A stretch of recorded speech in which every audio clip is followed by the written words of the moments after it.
Igreja Batista Betel. Iluminados pela luz, quando a noite se prolonga. Mensagem 29. Jesus disse: não tenham medo, sou eu. Evangelho de João 6:20.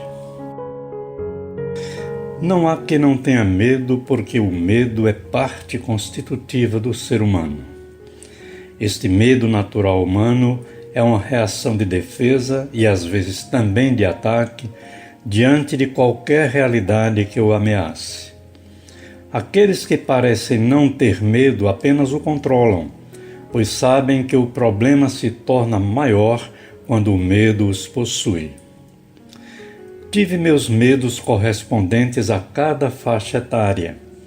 Medos infantis, medos adolescentes, medos juvenis, medos adultos, e agora, quando aos 77 anos tenho a consciência da descida da curva biológica, ainda tenho alguns. Como não tê-los se até Jesus os teve? Negar o óbvio é afirmá-lo pela negação. É a coragem vista pelo avesso. Tenho amigos, alguns pastores inclusive, que desceram a vales amedrontadores, pavorosos, onde nunca estive. Não sei o que eles passaram no bojo desses vales sombrios, porque, da minha ótica, os episódios trágicos que criaram os medos deles foram maiores e muito mais contundentes do que os meus. Não são pastores famosos, mas tenho-lhes profundo afeto, admiração e respeito. São fora de série, mas poucos sabem disso. Inspiro-me sempre que estou na companhia deles. Continuam firmes na missão, de superação em superação. Confesso que não sei como reagiria se tivesse andado pelas vias dolorosas que eles percorreram. São muito mais fiéis e verdadeiros quando vão consolar pessoas sofridas porque conhecem esse caminho espinhoso. Seus pés têm as cicatrizes originárias dessa caminhada. Por isso tenho certa dificuldade e resistência quando sou desafiado, como hoje, a refletir sobre esse tema.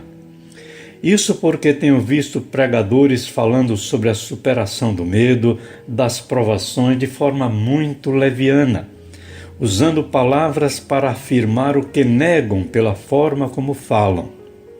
A gente sente quando a palavra não vem carregada com o peso da experiência vivida.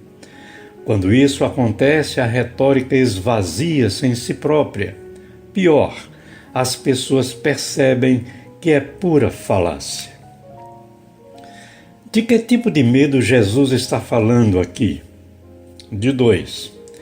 Primeiro, o medo das circunstâncias adversas que começavam a roubar dos discípulos o controle da situação.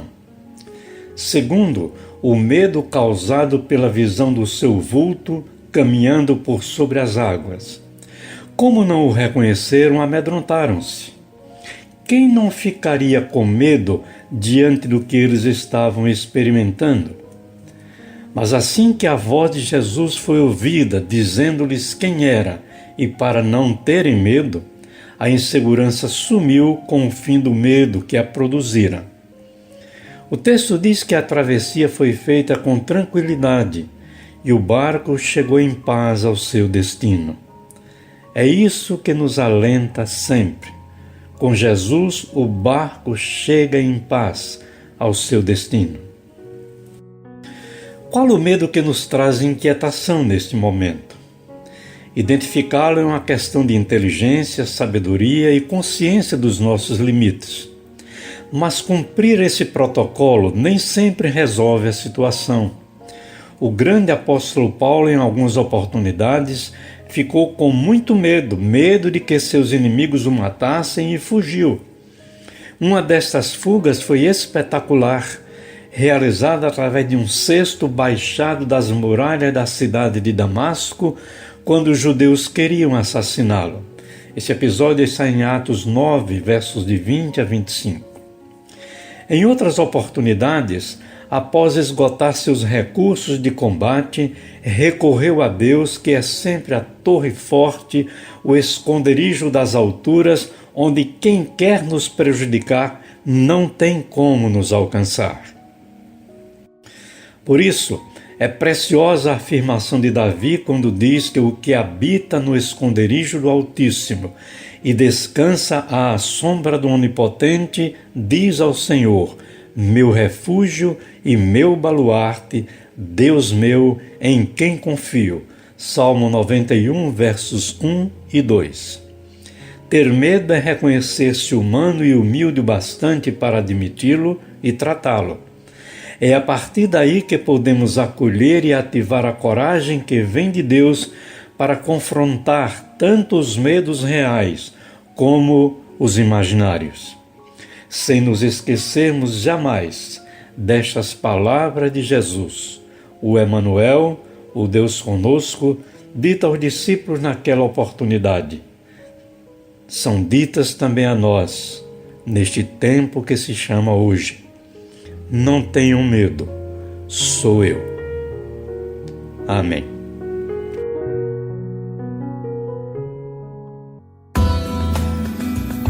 Igreja Batista Betel.